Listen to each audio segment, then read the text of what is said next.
Наполеон тортының нағыз оригинал рецептін іздеп таппай жүрсіздер ма?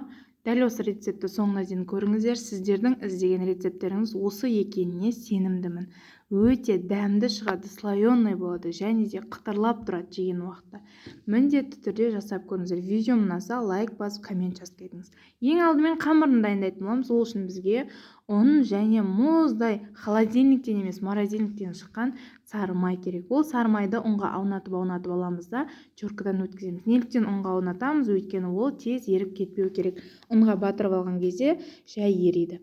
Осылай екеуінен жақсылап крошка дайындап аламыз. Қыздар, тез жұмыс істейміз. Өйткені біздің сары майымыз еріп кетсе, қамырымыз ойдағыдай шықпайды. Енді сұйық массаларды араластырып аламыз. Ол үшін бізге су керек. Осындай жұмыртқа керек және де уксус керек. Уксус 70% уксус болмайды, қыздар, айтайын. Яблочный уксус менде 6%, 5%-тен 9%-ке дейінгі уксустар бола береді. Осыларды жақсылап араластырып аласыздар. Сұйық массамыз дайын болғаннан кейін осы біздің крошкамызды жерге түсіріп аламыз. Негізі сіздерде осылай жерде столдың үстінде жұмыс жасасаңыздар жақсы, өйткені қамыр жақсы жиналады сол уақытта. Осылай аз-аздан сала отырып, біріктіріп қамыр жасап аламыз. Беш бармақтың қамыры сияқты илеп отырудың қажеті жоқ. Ешқандай да тез тек қамырдың басы біріксе болды, қыздар.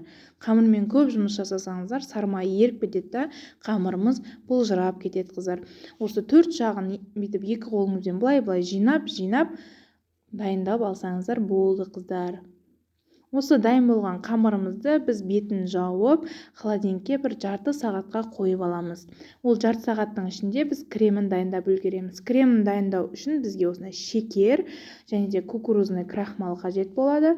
2 жұмыртқа саламыз да, осы 3 массаны жақсылап біркелкі болғанша араластырып аламыз. Ешқандай миксердің қажеті жоқ. Осылай венчикпен де араластыра бересіздер.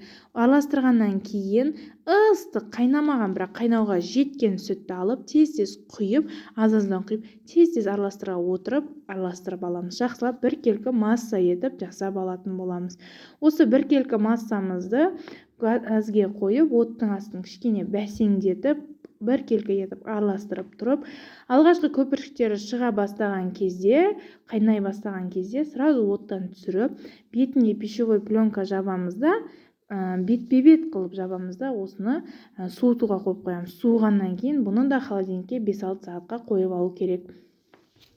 Енді қамыр жаңағы жарты сағат холодильникте тұрған қамырымызды алып, осылай 8 бөлікке бөлдім мен. Сіздер өз қалауларыңыз бойынша 12 бөлікке бөліп, кішілеу қылып жасасаңыздар болады, немесе үлкен қылып бөлсеңіздер болады.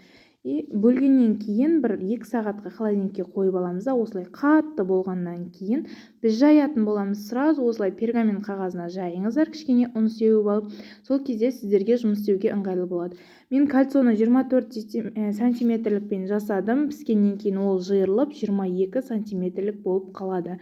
Сіздер үлкен қылып жасасаңыздар, 26-28 қылып жасасаңыздар, кішкене пәстеу торт шығады, бірақ үлкен болады, қыздар. Осылай жайып алғаннан кейін жанындағы крошкаларын да өзінде тесіп шығып, қызып тұрған печкада 4-5 минут пісіріп аласыздар. Енді кремін дайындауға кірісеміз, қыздар. Біздің крем міндетті түрде суып, холодильникте сливкімен бірдей температурада тұрған болу керек. Сливкиде холодильниктен шыққан жақсылап көпіртеміз де, үстіне жаңағы кремнен аз-аздан сала отырып миксерлейтін боламыз. Ең маңызды жағдай екеуінің температурасы бірдей болу керек. Сливкидің және кремнің, қыздар. Екеуі де холодильникте 4-5 сағат тұрған болу керек. Осы араластырып крем дайындап алдық. Креміміз де дайын, осындай әдемі креміміз және коржымыз да дайын. Осылай жинап шыға береміз, болды. Кальцода жинасаңыздар өте ыңғайлы өздеріңізде. Ал жанындағы крошкалардан бетін әсемдесеңіздер болады, қыздар. Міндетті түрде жасап көріңіздер және де менің арнама жазылып алыңыздар, өйткені менің арнамда сізге қажетті үй жағдайында оңай дайындалатын торттардың, басқа да рецептер өте көп. Міндетті түрде жазылып, қоңыраушаны басып алсаңыз, мен жаңа видео салғанда сізге барып тұратын болады, қыздар.